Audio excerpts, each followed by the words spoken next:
Jail से ले आने वाला प्रभु यीशु मसीह के पवित्र नाम में सब पवित्र लोग मसीह में रहता हो। प्रभु की बड़ी अनुग्रह है कि प्रभु ने और भी एक पुनरुत्थान का पवित्र दिन मिलकर के प्रभु का महिमा आराधना करने के लिए प्रभु ने हमें अवसर दिया। प्रभु हमें कितना चाहता है, हमारे प्रति प्रभु का कितना बड़ा प्यार है। मसीह जीवन प्रभु का प्यार को अनुभव किया हुआ जीवन है और वो प्यार में रहने वाला जीवन है ना। अपने आप को उस प्यार में बनाए रहना प्यार पाया हुआ अनेक पवित्र लोगों का कर्तव्य है। तो प्रभु को बहुत धन्यवाद देता हूँ। उस प्यार प्रभु ने हमें कालवरी सूली में दिखाया।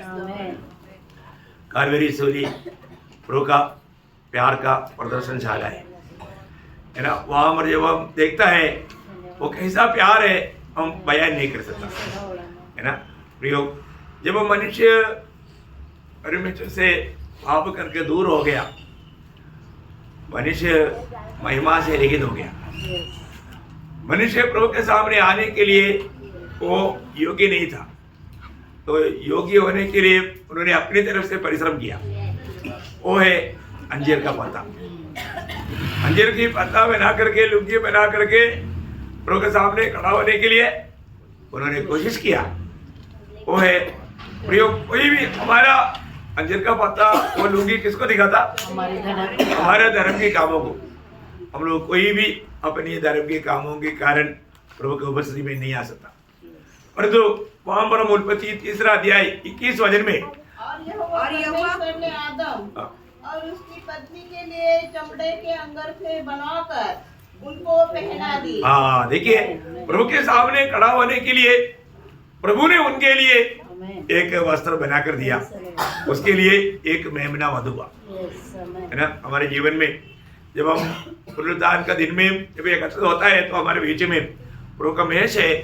वो मेष हमेशा ये बात याद दिलाता है हमें लायकी बनाने के लिए प्रभु हमारे लिए कुर्बान हुआ। ये जानना कितना श्रेष्ठ बात है प्रियो। हम लोग प्रभु का सच्चा माना कार्यों को जान करके प्रभु को महिमा देना है ना। प्रभु का सामने उन्होंने अपनी कामों के द्वारा तैयार किया हुआ लुंगी पहन करके वो प्रभु के सामने खड़ा नहीं हो सकता था, परंतु प्रभु का मानव तैयार किया हुआ वो वस्त्र उसके लिए एक मेमने का वध हो गया। इसलिए प्रकाशित वाक्य 13 अध्याय का 8 वचन आपको याद होगा। जगत की उत्पत्ति के समय से देखा प्रयोग, जगत की उत्पत्ति से हमें हमारे लिए वो घात हुआ था। हमें बात को जानना है कि उस प्रभु का एक सच्चा व्यवस्था हम बाइबल में देखते हैं। हमारे लिए प्रभु ने जो आयोजित किया वो बात, प्रभु का कार्य पवित्र आत्मा ही हमको समझाता। उस आत्मा के द्वारा हमको वो बातों को समझना कितना जरूरी बात है। और हम उस बात को जानेगा तभी हम प्रभु का महिमा कर पाएगा है ना। जब तक आप जानेंगे नहीं प्रभु का वैसा महिमा नहीं दे पाएगा। तो मैं आपको बताना चाहता हूँ, जब बाइबल जब हम पढ़ता है कि बाइबल में सबसे पहले बात एक व्यक्ति के लिए एक मेमना। पहला बात हम क्या देखता? एक व्यक्ति के लिए एक मेमना। आपको मालूम है जब अब्राहम इसहाक को प्रभु की आज्ञा के अनुसार जब मोरिया पहाड़ में उनको चढ़ाने के लिए जब लेकर गया, वहां पर प्रभु ने चाहा, प्रभु मांगा था तुम प्यार करने वाला तुम्हारे एकलौता पुत्र इसहाक को मेरे लिए जो मैं बजाएगा वो पहाड़ में होम बलि करो। परंतु प्रभु ने उसको ऐसा बलि होने नहीं दिया, परंतु उस जगह पर प्रभु ने एक मेमने का प्रबंध किया था। आप देखिए जहां पर इसहाक को मरना चाहिए वहां पर एक मेमने का वध हुआ। वहां पर उत्पत्ति की किताब उसका 22 अध्याय का 13 वचन। तब अब्राहम ने आंखें उठाई और क्या देखा कि उसके पीछे एक मेढ़ा अपने सींगों से एक झाड़ी में फंसा हुआ है। अतः अब्राहम ने जाके उस मेढ़े को लिया और अपने पुत्र के स्थान पर उसे होम बलि करके चढ़ा। देखा, अपने पुत्र के स्थान पर, मतलब जहाँ पर पुत्र को चढ़ाना चाहिए था उस स्थान में अभी ये मेमना चढ़ाया गया। देखो, एक व्यक्ति के लिए एक मेमना है ना। बाद में हम देखता है कि जब मानव मिस्रैम की गुलामी से प्रभु अपने लोगों को छुड़ाने के समय में एक घर के लिए एक मेमना, क्या है? एक घर के लिए ना। निर्गमन का किताब उसका 12 अध्याय का 3 वचन इस्राएल की सारी मंडली से इस प्रकार कहो, हाँ। इसी महीने के 10वें दिन को तुम अपने अपने पितरों के घराने के अनुसार, देखा, घराने के अनुसार घराने के पीछे एक एक मेमना, एक मेमना, देखा, एक घर के लिए एक मेमना, पहला एक व्यक्ति के लिए एक मेमना, अभी यहाँ पर एक घर के लिए एक मेमना। फिर प्रभु का व्यवस्था क्या मालूम है, एक जाति के लिए एक मेमना, क्या है, एक जाति के लिए ना, लेवी व्यवस्था उसका 16 अध्याय के 15 वचन,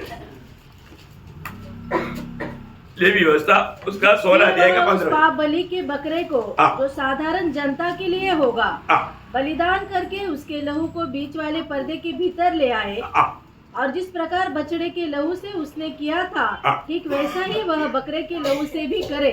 देखिए, यहाँ पर सारे इस्राएल के लिए एक मेमना, आप देखिए, सारे जनता, सारे इस्राएल जनता के लिए, अब देखो, एक व्यक्ति के लिए एक मेमना, एक परिवार के लिए एक मेमना, और एक जनता के लिए या एक देश के लिए एक मेमना, आखिर दुनिया के लिए एक मेमना। देखो प्रभु का योजना है ना, दुनिया की सारे मानव जाति के लिए प्रभु ने एक मेमना प्रबंध किया, उस मेमने को दुनिया को परिचय कराया, प्रभु के सामने मार्ग तैयार करने के लिए आया हुआ यूहन्ना ने, है ना, यूहन्ना का सुसमाचार पहला अध्याय उसका 29 वचन। देखो यह परमेश्वर का मेमना है जो जगत का पाप उठा ले जाता है। देखा, मानव परमेश्वर का ये वो मेमना है जो जगत के पाप को उड़ा ले जाता है। प्रयोग सारे आदम या पीढ़ी के लिए एक मेमना बंध हुआ है। हमको ये बात को जानना है कि ये सच्चाई आज दुनिया के लिए छिपा हुआ बात है ना, यही मेमना है जो विजयी हुआ है ना अपने जीवन में। आपको मालूम है, स्वर्ग में जब मंडली उड़ा ले जाने के बाद में स्वर्ग में होने वाला संभव, जब पत्मोस में यूहन्ना को जब दिखा रहा था, वहां पर सिंहासन में बैठा हुआ उस पिता परमेश्वर के हाथ में एक किताब था, उसकी मोहरें खोलने के लिए वहां पर कोई योग्य नहीं था, लेकिन हम वहां पर देखता है वहां पर एक व्यक्ति योग्य था, है ना। जब प्रकाश के 5 अध्याय उसका 6-7 वचन, तब मैंने उस सिंहासन और 4 प्राणियों और उन प्राचीनों के बीच में मानो एक वध किया हुआ मेमना खड़ा देखा। उसके 7 सींग और 7 आंखें थी। ये परमेश्वर की 7 आत्माएं हैं जो सारी पृथ्वी पर भेजी गई है। उसने आकर उसके दाहिने हाथ से जो सिंहासन पर बैठा था वह पुस्तक ले ली। वो पुस्तक ले लिया। देखिए, ये उस पुस्तक लेने के लिए कोई नहीं था, पर हम देखता है एकमात्र व्यक्ति योग्य था, वो यीशु मसीह था या वो मेमना था। आखिर में बहुत बातें हैं, लेकिन आखिर में हम ये मेमने को कहां पर देखता है, प्रकाशित वाक्य आखिरी अध्याय या 22 अध्याय का 1 वचन। फिर उसने मुझे बिल्लोर की सी झलकती हुई जीवन के जल की नदी दिखाई जो परमेश्वर और मेमने के सिंहासन से निकलकर, देखा, परमेश्वर और मेमना, मतलब परमेश्वर और मेमना। अब यहाँ पर एक ही सिंहासन समझो, परंतु परमेश्वर के साथ मतलब मेमना सिंहासन में बैठा हुआ है। देखा, सिंहासन में बैठा हुआ मेमना तो हेलो, बहुत अद्भुत बात है। मैं आपको बताना चाहता हूँ, प्रभु ने मंडली जीवन में आया हुआ हमें भी ये वायदा दिया है ना। हमारे यीशु मसीह आएगा ना, आएगा, कितने लोग विश्वास करते हैं प्रभु आएगा? हाँ प्रियो, वो आएगा। क्यों आएगा? मतलब वो मतलब आएगा करके हम कैसा भरोसा कर सकता? मतलब उसने जो अगला आगमन के बारे में जो भी बताया था वैसा पूरा हुआ, और उसने जो कहा वो सब पूरा हुआ। यीशु मसीह, अब एक व्यक्ति का बातों पर विश्वास करना है तो वो व्यक्ति का बात सच्चा होना चाहिए, और वो व्यक्ति झूठ बोलने वाला है तो कौन भरोसा करेगा? पर तो हमारे यीशु मसीह ऐसा नहीं है ना, वो जो कहा वो वैसा ही किया। सबसे बड़ी बात है प्रियो, हमारे जीवन में हमारे प्रभु यीशु मसीह आएगा, है किसके लिए आएगा? मंडली के लिए आएगा। बहुत बड़ी बात है। इसलिए हमको कितना मतलब मत्ती 24 अध्याय का 44 वचन में इसलिए यीशु मसीह ने चेतावनी देकर कहा था, क्या बोला था? तुम भी तैयार रहो, तुम भी तैयार रहो, क्योंकि जिस घड़ी के विषय में तुम सोचते भी नहीं तुम हो, सोचते भी नहीं, उसी घड़ी मनुष्य का पुत्र आ जाएगा। आ जाएगा। प्रियो, हम सोचते भी नहीं। आज के दिन में सुबह उठने के बाद में कितने लोगों ने सोचा आज प्रभु आएगा करके? कोई सोचा? अभी तक नहीं आया, परंतु क्या मालूम अगला क्षण को आ सकता है ना, परंतु प्रियो हमारे जीवन में प्रभु आज आएंगे, उस आशा में, उस तैयारी में हर एक पवित्र लोग रहना चाहिए। देखिए, जब प्रभु यीशु मसीह ये दुनिया में पहले क्यों आया था? वो पापियों का उद्धार करने के लिए, है ना। परंतु दुनिया ने यीशु मसीह को नहीं पहचाना, है ना। पापी को एक निष्पाप व्यक्ति ही बचा सकता है ना। यीशु मसीह निष्पाप होकर के ये दुनिया में जन्म लिया, पाप रहित होकर के जन्म लिया, पाप रहित होकर के जीवन बिताया और पापियों के लिए मरा, है ना। यीशु मसीह को अदालत में खड़ा करने के बाद में पिलातुस ने बार बार प्रभु का जांच पड़ताल किया। आखिर में उन्होंने देखा कि यहूदी लोग इन पर थोड़ा भी तरस नहीं खा रहा है, तो घोड़े लिखवा करके खील की मुकुट पहनवा करके जब बाहर आया, तब पिलातुस ने वो जनता से कहा हुआ एक शब्द है, यूहन्ना का सुसमाचार 19 अध्याय उसका 5 वजह। तब यीशु कांटों का मुकुट और बैंजनी वस्त्र पहने हुए बाहर निकला और पिलातुस ने उनसे कहा, देखो यह पुरुष, देखो ये पुरुष, तुम लोग देखो, तुम लोग जो दोष लगा रहा है, और तो मैंने उसको जांच पड़ताल किया, मैंने कुछ भी दोष नहीं पाया। अभी आप लोग देखो वो पुरुष अभी वो कैसे खड़ा है, पूरा लहूलुहान। अब देखिए प्रियो, है ना, ये अवस्था में भी उन लोगों ने प्रभु यीशु पर तरस नहीं खाया, है ना। बहुत भयंकर बात है। उन्होंने कोई गुनाह नहीं किया, है, वो पाप नहीं किया, उसमें पाप नहीं था, और जो ऐसा व्यक्ति आज अभी कैसा खड़ा है, पिलातुस बोलता है, देखो वो पुरुष। प्रियो में पुरुष, मैंने आपको कई बार बोला, मतलब कि अग्नियोस बोल करके एक महान ज्ञानी व्यक्ति दोबारा के समय में एक हरिकेला लेकर के, हरिकेला को समझता है ना, वो दिन भर दोबारा के समय में ढूंढ रहा है। तो लोगों ने पूछा, क्या बात है सर, क्या बात है, ये दिन भर ये लाम लेकर के, और मैं एक पुरुष ढूंढ रहा हूं। इधर इतना पुरुष चलता फिरता नहीं, वो पुरुष जो कि जिसमें कोई दोष नहीं, मुझे नहीं मिला। Praise Lord. और तो प्रियो, यहाँ पर पिलातुस बोलता है, देख यहाँ पर वो पुरुष जो लोग ढूंढ रहा था, प्रियो, जिसमें कोई भी प्रकार का कमी नहीं, है ना। ऐसा दुनिया में एकमात्र पुरुष है।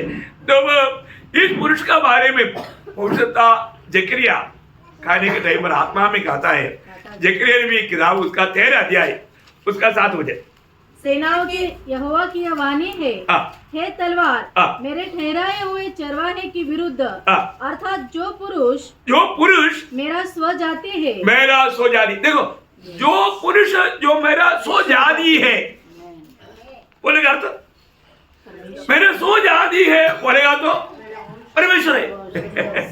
उसका अर्थ क्या है? वो परमेश्वर है। अब देखा कितना बड़ी बात है ना। मेरा स्वजाति जो पुरुष है, वो अभी प्रभु यहाँ पर पवित्रता के द्वारा हमें समझाना है। वो कौन है? वो परमेश्वर है। वो परमेश्वर है, वो स्वयं परमेश्वर है।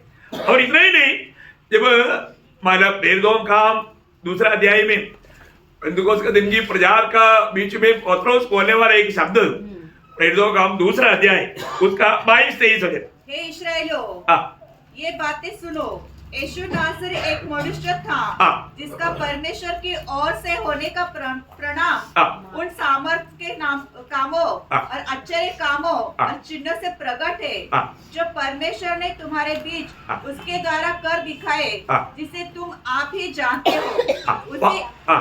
उसी यीशु को जो परमेश्वर की ठहराई हुई योजना और पूर्व ज्ञान के अनुसार पकड़ाया गया, तुमने अधर्मियों के हाथ से क्रूस पर चढ़ाकर मार डाला। देखिए वहां पर मतलब वो पुरुष शब्द आपका उसमें नहीं आया, उसमें भी प्रभु ने दिखाया हुआ पुरुष करके एक शब्द आना चाहिए था, परिभाषा में नहीं आया। मराठी में एक नहीं मुझे मालूम नहीं, मनुष्य वो मनुष्य लिखा। एक्चुअली वहां पर जो मनुष्य शब्द जो आया वहां पर पुरुष आना चाहिए। ओके, क्योंकि ये पुरुष बोलने के लिए एकमात्र व्यक्ति है, वो प्रभु यीशु मसीह है ना। ये बात बहुत अद्भुत बात है, क्योंकि मतलब आपको मालूम है ये पुरुष का बारे में मतलब सारे पुराना नियम का बेली किसको दिखाता? उस पुरुष को दिखाता। पुराने नियम का त्योहार किसको दिखाता? इस पुरुष को दिखाता। मतलब ये सब प्रभु यीशु मसीह में पूर्ण होने वाला बातें था, ऐसे हम लोग देखता है। तो इसलिए यहाँ पर परमेश्वर ने नियुक्त किया हुआ एक पुरुष है ना। अब जो प्रेरितों का 17 अध्याय है उसका 31 वचन पढ़ेगा तो प्रेरितों का उसका 17 अध्याय का 31 वचन, क्योंकि उसने एक दिन ठहराया है जिसमें वह उस मनुष्य के द्वारा धर्म से जगत का न्याय करेगा। वहां पर भी पुरुष आना चाहिए, उस पुरुष के द्वारा। उस पुरुष। अभी आप मतलब दूसरा परिभाषा में देखेगा तो आपको वहां पर देखेगा उस पुरुष के द्वारा जगत का न्याय करेगा। मतलब इंग्लिश में बराबर है ना? इंग्लिश में बराबर है, मतलब मेरा भाषा में भी बराबर है। तो आप लोग क्योंकि हम लोग उस विषय को मतलब पुरुष कहने का एकमात्र व्यक्ति योग्य है वो यीशु मसीह है। बाइबल में वो जो पुरुष कहा है वो शब्द के लिए योग्य सिर्फ यीशु मसीह है। तो उस पुरुष को अभी आपको मालूम है कि इस पुरुष को प्रभु ने नियुक्त किया। वापस पढ़ना वो शब्द को 31। उसने एक दिन ठहराया है, एक दिन ठहराया है जिसमें उस मनुष्य के द्वारा। अभी आप जब भी पढ़ेगा ना उस पुरुष के द्वारा पढ़ना, उस पुरुष के द्वारा धर्म से जगत का न्याय करेगा। देखा, इसका मतलब इस पुरुष को परमेश्वर ने क्यों जिलाया? वो जगत का न्याय करेगा। प्रियो, बहुत बड़ी बात है। आपको मालूम है पुराना नियम में जब भी न्याय होता था पिता न्याय करता था, और तो अभी न्याय कौन करेगा? पुत्र करेगा। क्यों करेगा ऐसा? क्योंकि यूहन्ना 5 अध्याय का 22 वचन में एक बात उड़ा कर कहता है, उसका गहराई जानना बहुत अच्छी बात है। पिता किसी का न्याय नहीं करता, परंतु न्याय करने का सब काम पुत्र को सौंप दिया है। क्यों सौंपा? क्यों सौंपा? कि सब लोग जैसे पिता का वो इम्पोर्टेंट बात है कि वैसे ही पुत्र का भी आदर करें। वापस बोलना वो बात कि सब लोग जैसे पिता का आदर करते हैं, जैसा पिता का आदर करता है वैसे ही पुत्र का भी आदर वैसा ही पुत्र का भी आदर करे, क्योंकि वो परमेश्वर है। क्या समझा? प्रियो, पिता सबका न्याय करता था, अभी पुत्र को वो न्याय सौंप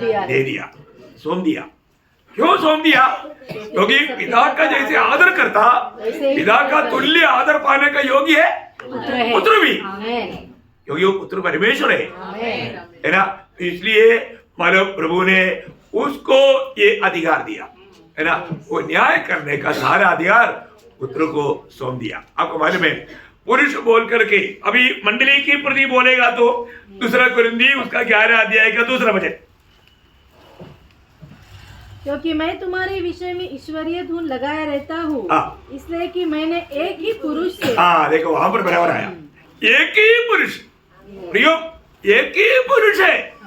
वो कौन है? प्रभु यीशु मसीह। वही एकमात्र पुरुष है ना। बहुत बड़ी बात है ना। पुरुष कहने के लिए बाइबल में एकमात्र व्यक्ति वो प्रभु यीशु मसीह है। मंडली का उसके साथ मगनी हो चुका है ना। ये जानकारी तक हमारे लिए कितने आनंद की बात है ना। प्रियो, पिता परमेश्वर से भाभी को मेल करवाने वाला एकमात्र बिछुआई वो प्रभु यीशु मसीह है ना, क्योंकि वो पूर्ण परमेश्वर और पूर्ण मनुष्य है। जब पहला तिमोथी 2 अध्याय उसका 5 और 6 वचन, क्योंकि परमेश्वर एक ही है, परमेश्वर एक ही है, परमेश्वर और मनुष्य के बीच में एक ही बिछुआई है, अर्थात मसीह यीशु जो मनुष्य है। देखा, अर्थात कौन है? प्रभु यीशु मसीह। पिता से एक भाभी को मेल करवाने वाला एकमात्र मध्यस्थ। आज क्रिस्ती लोगों के बीच में भी मध्यस्थ बहुत है, परंतु ऐसा कोई मध्यस्थ है? नहीं। बाइबल नहीं बताता भैया, बाइबल नहीं बताता। बाइबल बोलने वाला एकमात्र मध्यस्थ वो प्रभु यीशु मसीह है, दो मध्यस्थ नहीं, है ना। क्योंकि इस दुनिया में परमेश्वर को पूर्ण रूप में प्रकट करने वाला एकमात्र व्यक्ति प्रभु यीशु मसीह है। ये दुनिया में मनुष्य बनकर जन्मा हुआ कोई भी व्यक्ति परमेश्वर को पूर्ण रूप में अपने आप को प्रकट नहीं करता। परंतु कोलोसियों 2 अध्याय उसका 9 वचन में हम पढ़ता है कि प्रभु यीशु मसीह में सारा परमेश्वर तो सदैव वास करती है, सदैव वास करता।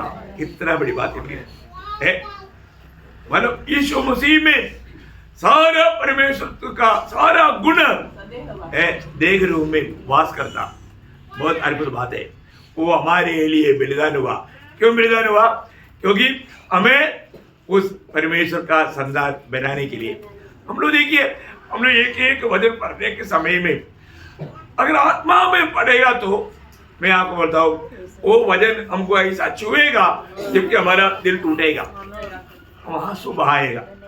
क्योंकि जब पहला यूहन्ना 3 अध्याय का पहला वचन क्या बोलता? पहला यूहन्ना 3 का 1 ये वचन पढ़ने के समय में कितनी बार आपका आगे भर गया, आपका दिल टूट गया, है ना। पढ़िए आप। देखो पिता ने हमसे कैसा प्रेम किया है कि हम परमेश्वर की संतान कहलाए और हम है भी। मतलब कोई डाउट नहीं, कोई संदेह नहीं। प्रियो, पिता ने हमसे कैसा प्रेम किया प्रियो, है। आप देखो आज भी आपको मालूम है कितने लोगों को प्रभु का वचन सुनने में आता है लेकिन समझता नहीं। क्योंकि प्रभु जब तक हमारा समझ नहीं खोलेगा ये बात को वो ग्रहण कर नहीं पाएगा। जो भी वचन आएगा ऊपर से जाएगा, है ना। प्रभु इतना महान है प्रियो। विश्वास करने का भी एक गिफ्ट है ना, ये एक नियुक्ति है ना। आज सुसमाचार सुनने वाला तकरीबन सब लोग बोलते हैं बहुत अच्छा बात था, हमको बहुत अच्छा लगा, पर तो इससे उनको आनंद जीवन मिला नहीं। यहूदी लोगों को सुसमाचार सुनाने पर उन लोगों ने इनकारा। तब पौलुस और बरनबास बोलता है हम जातियों की ओर मुड़ते हैं।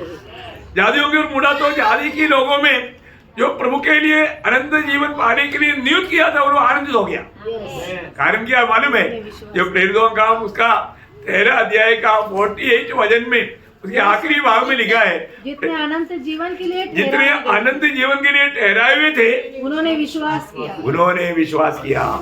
प्रियो आप देखो, है ना, आज भी ये दुनिया में जो भी जन्मा पाप में जन्मा शैतान का संतान है, उस पदवी से हमें प्रभु का संतान होने के लिए परमेश्वर ने अपने एकलौता पुत्र को दुनिया में भेजा और हमारा पाप की सजा पिता ने उस पर ला दिया और वो हमारे पापों के लिए मारा गया, गाड़ा गया, तीसरे दिन जी उड़ा।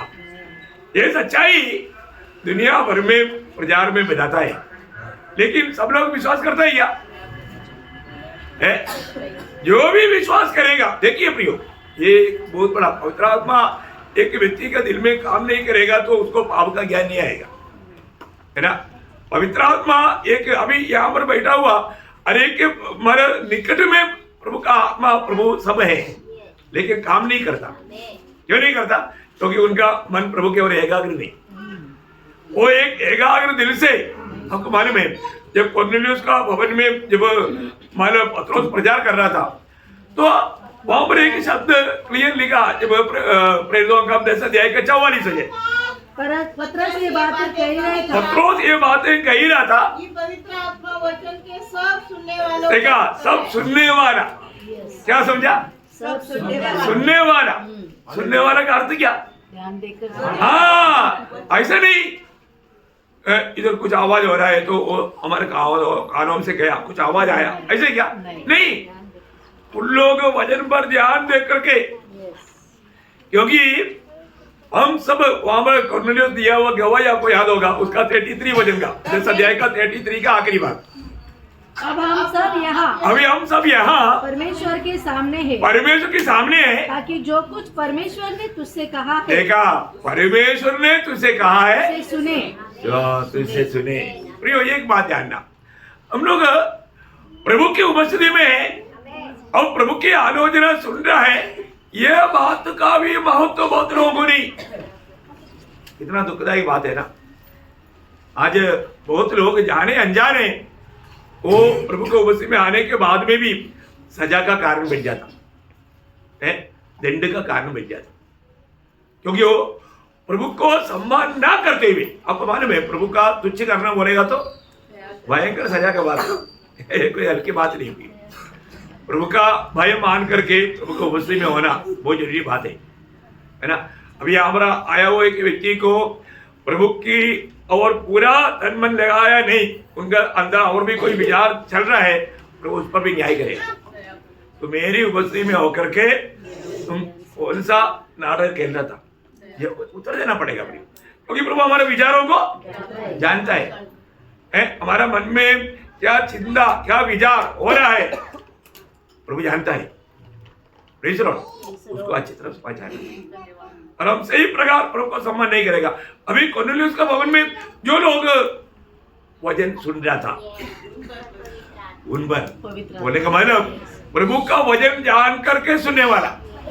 देखो अभी यहाँ पर खास बात क्या है ना, प्रभु का वचन का कार्य पहला थिस्सलुनीकियों दूसरा अध्याय का 13 वचन में वो थिस्सलुनीके मंडली को कहने के टाइम पर पौलुस एक बात याद दिलाता है। इसलिए हम भी परमेश्वर का धन्यवाद निरंतर करते हैं। क्यों करता है? कि जब हमारे द्वारा परमेश्वर की सुसमाचार का वचन, देखा, हमारी द्वारा परमेश्वर का सुसमाचार का वचन तुम्हारे पास पहुंचा, तो तुमने उसे मनुष्य का नहीं, हाँ तुमने उसको मनुष्य का नहीं, परंतु परमेश्वर का वचन समझकर और सचमुच ये ऐसा ही है, ऐसा है ग्रहण किया और वह तुम विश्वासियों में जो विश्वास रखते हो प्रभावशील है। देखो प्रियो, अब मुझे बताओ प्रियो, ये वचन जीवन को बदलता है, ये वचन हमें नया जन्म देता है। अब देखो आज बहुत से लोग नया जन्म क्यों नहीं पाता, जो नया जन्म नहीं पाया मतलब वो क्यों नहीं पाता, क्योंकि प्रभु का वचन समझ करके नहीं सुनता और ध्यान दे करके नहीं सुनता। अभी आपको मालूम है मंडली को लिखने वाला दूत मतलब प्रकाशित वाक्य 2-3 अध्याय पूरा, उसमें शुरुआत बोलता है एफेसुस का मंडली की पवित्र लोगों को लिखता है ना, दूध को ये लिख बात है। और तो आखिर में क्या हो रहा, आत्मा जो कहता है मंडलियों से, हाँ देखा बहुवचन आया। अब देखो क्योंकि ये संदेश सिर्फ वो एक ही मंडली के लिए नहीं, सारी मंडली के लिए या दुनिया के सारे पवित्र लोगों के लिए बोलता है। जिसको कान है वो सुन ले। देखा, आत्मा जो मंडलियों से कहता है, बहुत बड़ी बात है। बोलने का अर्थ क्या है प्रियो, बहुत बार लोग प्रभु के उपस्थिति में आते हैं, वचन सुनते हैं और जो परमेश्वर का वचन जान करके नहीं सुनता, मैं कहां पर आ गया, वो बात का गौरव नहीं। इतना दुखदायी बात है प्रियो। हर एक लोग ये जानना है मेरे जीवन में मैं प्रभु की उपस्थिति में प्रभु को किस रीति में प्रभु का मैं आदर करता है, सम्मान करता है। अगर ऐसा बातों पर आप लापरवाही करेगा, आपको मालूम है यिर्मयाह 48 का 10 में क्या लिखा, जो यहोवा का काम आलसीपन से करता है वो श्रापित है। आप बताओ प्रियो, हम प्रभु की उपस्थिति में श्राप पाने के लिए आए क्या? नहीं आए ना प्रियो, हम प्रभु का महिमा करने के लिए। और जो अगर हम उस महिमा देने लायक अवस्था में नहीं है तो कितना दुखदायी बात है। इसलिए कई बार लोग आराधना करके आने जाने के टाइम पर भी उनके चेहरे में सच्चा आनंद नहीं है ना। हम लोग यहाँ से इतना लूट पाया हुआ आनंद में चलना चाहिए, बहुत बड़ी बात है।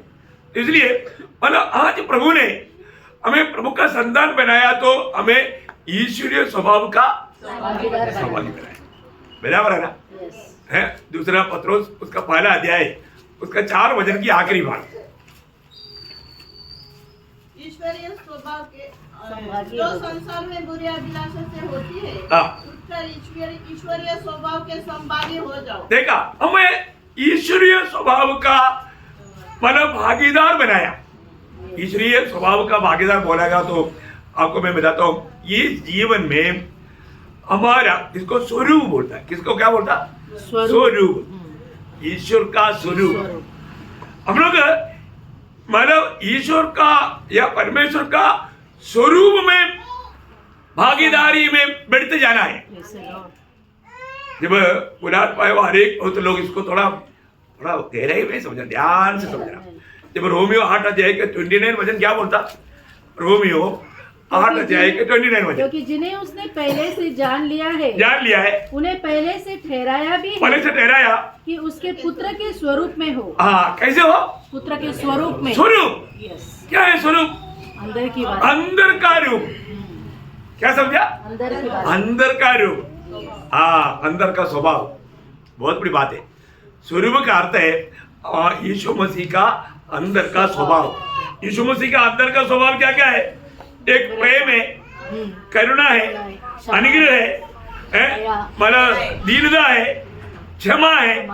ये सब प्रभु यीशु मसीह का अंदर का गुण है। हमारे में बढ़ रहा है कि नहीं? ध्यान से सुनना। हम प्रभु का उस स्वरूप में दिन प्रतिदिन बदलते जा रहे हैं कि नहीं, ये बात को परखो, है ना। यीशु मसीह का अंदर का स्वभाव क्या क्या है? एक प्रकार बोलेगा तो आत्मा का फल है। एक प्रकार बोलेगा तो आत्मा का फल है। आत्मा का फल है, सबको मालूम। बोलेगा ना? आत्मा का फल प्रेम, आनंद, शांति, धीरज, देखिए, ये सारे बात हमारा अनुदिन जीवन में, हर रोज के जीवन में हमारे में दिखना चाहिए, बढ़ना चाहिए। अभी जो व्यक्ति दिन प्रतिदिन प्रभु के उस स्वरूप में अनुरूप बनते जाएगा, वो व्यक्ति प्रभु का सादृश्य में बदल जाएगा एक दिन। क्या समझा? जो व्यक्ति प्रभु यीशु मसीह की स्वरूप में दिन प्रतिदिन बढ़ते जाता, वो व्यक्ति, वही व्यक्ति उधार पाया बोलने से काफी नहीं। समझ में आ रहा है? जो व्यक्ति में प्रभु का स्वरूप दिन प्रतिदिन बढ़ता है, क्योंकि ये फिर बढ़ना है दिन प्रतिदिन, क्योंकि दूसरा कोरिन्थी 3:18 में लिखा है, हम समझ करके हम बदलते जाता। किसमें? स्वरूप में। परंतु उस स्वरूप में बदलने वाला व्यक्ति एक दिन प्रभु का सदृश्य बन जाएगा। बाप रे, हमें प्रभु का सदृश्यता कब मिलेगा? प्रभु के आगमन में। प्रभु की आगमन में। पढ़े होगा 3 का 2। हे प्रियो, अब हम परमेश्वर की संतान हैं और अभी तक ये प्रकट नहीं हुआ कि हम क्या कुछ होंगे। इतना जानते हैं जब वो प्रकट होगा तो हम भी उसके समान होंगे, उनके समान या उसके सादृश्य में होंगे, उसको वैसे देखेंगे जैसा वो है। क्या बात है। मतलब जो लोग प्रभु का स्वरूप में बदलते जाता, प्रभु के आगमन में उसका सादृश्य में बदल जाएगा। कितने लोग आनंद है? फिलिपियों 3 का 21 है।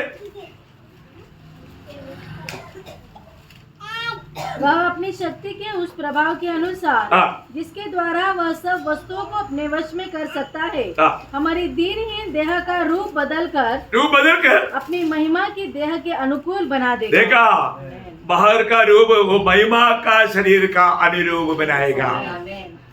देखा, सादृश्य में हमें बदलेगा। इतना बड़ी बात है प्रियो। हमें एक बात, कई लोग ऐसा उनको मन लगता है, तो इसका मतलब यीशु मसीह की स्वरूप में सादृश्य में ऐसा बन जाएगा तो हम परमेश्वर बन गए, ऐसे ही क्या? नो, ऐसा कभी गलत बात नहीं सोचना। कई लोग ऐसा बोलता भी है, लेकिन गलत है प्रियो। कभी भी मनुष्य सृष्टि हमेशा सृष्टि रहेगा, वो ईश्वरत्व में कभी नहीं बदलता। ईश्वरत्व का 3 गुण हमेशा याद रखना। ईश्वरत्व का 3 गुण कभी भी मनुष्य को या सृष्टि को कभी नहीं मिलेगा। क्या क्या है? सर्वज्ञानी, सर्वशक्तिमान, सर्वज्ञानी, सर्वव्यापी। ये 3 गुण कभी भी किसी को नहीं मिलेगा। ये परमेश्वर का ही रहेगा, है ना। ऐसे नहीं है कि हम सादृश्य में भी बराबर हो गया और मानो स्वरूप में भी हो गया तो फिर हम ईश्वर बन, ऐसे ही क्या? नहीं, ऐसा कोई व्याख्या करके धोखा नहीं करना। देखो, तो प्रभु ने हमको प्रभु ने पुत्र तुम्हें बदल डाला, Praise the Lord. है ना। परमेश्वर का एकलौता पुत्र है, परंतु उसके साथ अभी बहुत से पुत्र है, इसलिए एकलौता पुत्र फलौटा बना। क्या बना? एकलौता पुत्र था, वो हमारे लिए फलौटा बना। फलौटा का मतलब और भी बेटा है। Praise the Lord. Praise the Lord. ये बात का ज्ञान आपको है, मैं ज्यादा उसका बारे में बोलने का जरूरत नहीं है ना प्रियो। ये बहुत बड़ा अनोखा बात है।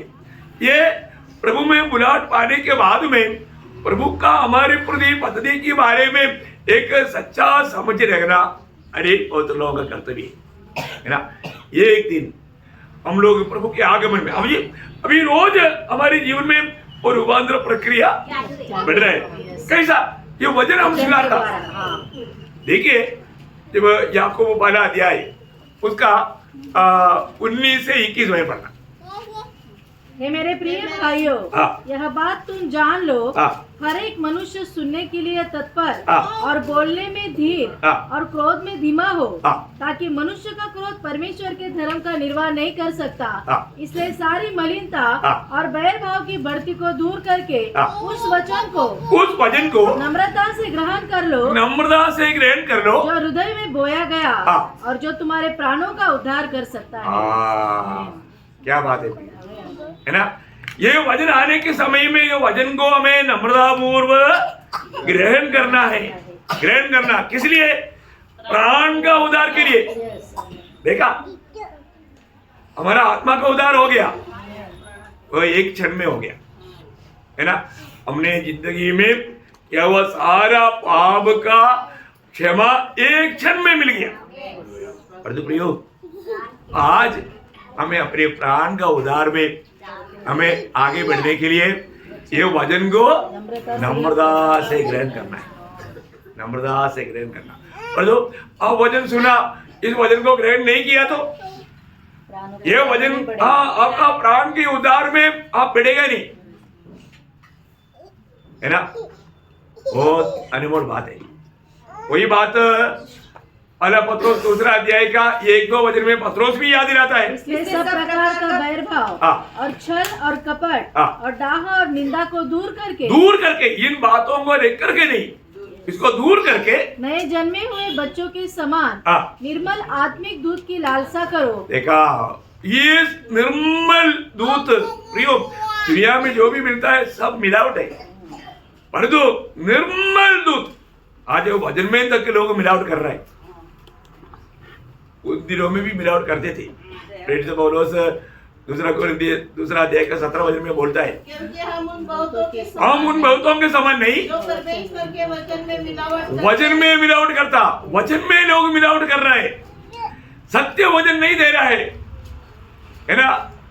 एक दूसरा यीशु का प्रचार हो रहा है, दूसरी सुसमाचार सुनाया जा रहा है, दूसरा एक आत्मा लोग पा रहा है। कितना बड़ा दुख है। दूसरा कोरिन्थियों 11:4 में लिखा, बहुत दुखदायक बात है। और तो प्रियो, यहाँ पर पत्रोस बोलता है तुम्हें अभी जन्मा हुआ उन बच्चों के समान क्या करना? आत्मिक दूध की लालसा करो। क्यों करो? ताकि उसके द्वारा उद्धार पाने के लिए बढ़ते जाओ। देखा, उद्धार पाने के लिए बढ़ते जाओ। क्या करना? एक चिमटी दो। क्या करना? उद्धार पाने के लिए बढ़ते जाओ। उद्धार पाने के लिए बढ़ते जाओ। ये बहुत बड़ी बात है। आप अपने जीवन में उद्धार में बढ़ रहा है तो हमें भोजन चाहिए ना।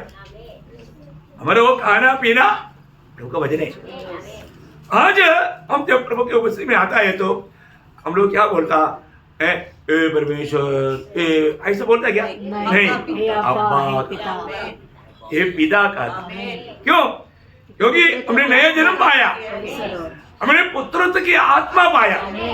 एक सच्ची बात है ना प्रिय, आपका प्रार्थना सुनने के टाइम पर मालूम पड़ता है आपको वास्तव में प्रभु के साथ कैसे नाता है। प्रार्थना पर थोड़ा ध्यान करेगा तो वो व्यक्ति का आत्मिक जीवन का अवस्था अपने को मालूम पड़ेगा, है ना। जब रोमियो का पत्री 8 अध्याय उसका 15 से 17 वचन पर, क्योंकि दासत्व की आत्मा नहीं मिली, तुमको दासत्व की आत्मा नहीं मिली कि फिर भयभीत हो। देखा, आज भी बहुत लोग डर करके जीवन बिताते, वो एक सच्चा मसीह व्यक्ति नहीं। क्योंकि प्रभु ने हमें डर की आत्मा सबसे बड़ा डर मृत्यु का डर है, और मसीह लोगों को प्रभु ने मृत्यु का डर से छुड़ाया, आजादी दिया। इब्रानियों 2:15 वचन में लिखा है, क्या लिखा? जितने मृत्यु के भय के मारे जीवन भर दासत्व में फंसे थे, हाँ। उन्हें छुड़ाया। क्यों हमें प्रभु ने छुड़ाया? सबसे बड़ा डर मृत्यु का डर था, प्रभु ने वो डर से हमें छुड़ाया। इसलिए अभी हमने जो पाया हुआ आत्मा, एक एक लोगों का कामों से मालूम पड़ता कि अभी भी वो किस आत्मा का अधीन है। प्रभु के वचन में इसलिए बोलता है ना, पहले वचन 4:1 में लिखा है, हर एक आत्मा का प्रतिनिधि ना करो। एक व्यक्ति में कार्य करने वाला आत्मा कौन सा है, ये जानना ही है, ये जानना है। उसी प्रकार प्रभु की आत्मा है कि नहीं।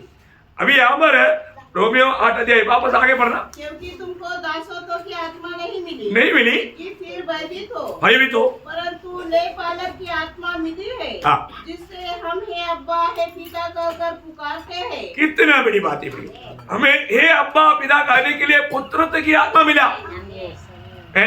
आज इसे कब पाता है क्या? यही बात गलातियों 4 अध्याय का 6-7 वचन में, तुम जो पुत्र हो, परमेश्वर ने अपने पुत्र की आत्मा को जो है अब्बा है पिता कहकर पुकारता है, हमारे हृदय में भेजा है। देखा कितना सुंदर बात है प्रियो।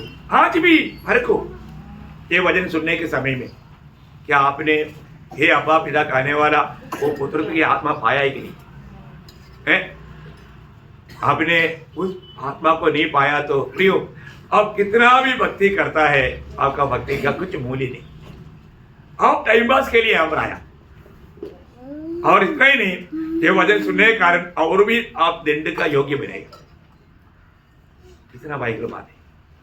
प्रभु हमें वचन देता है तो हमें परखना है। आज मेरे जीवन में आज कितने लोग अभी प्रभु में सुनकर पास में से जाएगा, प्रभु में से दूर रहेगा। क्यों दूर रहेगा? वो ये गवाही दे रहा है, मुझे प्रभु के साथ कोई संगति नहीं, प्रभु के साथ भी संगति नहीं, मंडली के साथ भी संगति नहीं, फिर मैं ऐसा टाइम पास के लिए आया है। आप कितना दोषी है प्रियो। आप प्रभु का कालवरी सूली का उस महान प्रेम को तुच्छ करके आप कब तक ऐसा शैतान के धोखे में चलेगा? प्रभु हमें प्यार से बुला रहा है। प्रभु आपके साथ संगति चाहता है, प्रभु आपके जीवन में आना चाहता है, प्रभु आपके जीवन को बदलना चाहता, प्रभु आपको शांति देना चाहता। आपका दिल में शांति है क्या? जो व्यक्ति प्रभु को दिल नहीं दिया उसका दिल में शांति नहीं। आप परखो प्रियो, आप अशांति में होकर के शैतान की धोखे में नरक की आग की ओर बढ़ रहा है। प्रियो, आपके लिए भी प्रभु यीशु मसीह सूली पर मरा, ये सच्चाई जानना। आप प्रभु में जाने के टाइम पर आप उस पर हाथ नहीं बढ़ा पा रहे, कारण आपको प्रभु के साथ नाता है ही नहीं। कितना दुखदायी बात है, कितना दुखदायी बात है। अभी भी आप अज्ञानी होकर के धोखा ना खाओ, और आप शैतान की धोखे में पड़ करके नरक में मत जाओ। नरक आपको मालूम कितना भयंकर बात है प्रियो। वहां की आग कभी नहीं बुझता, कीड़ा नहीं मरता, वहां पर रोना दांत बेचने के अलावा कुछ भी नहीं। आप सोचो, हमें अपने जीवन को पार कराएं।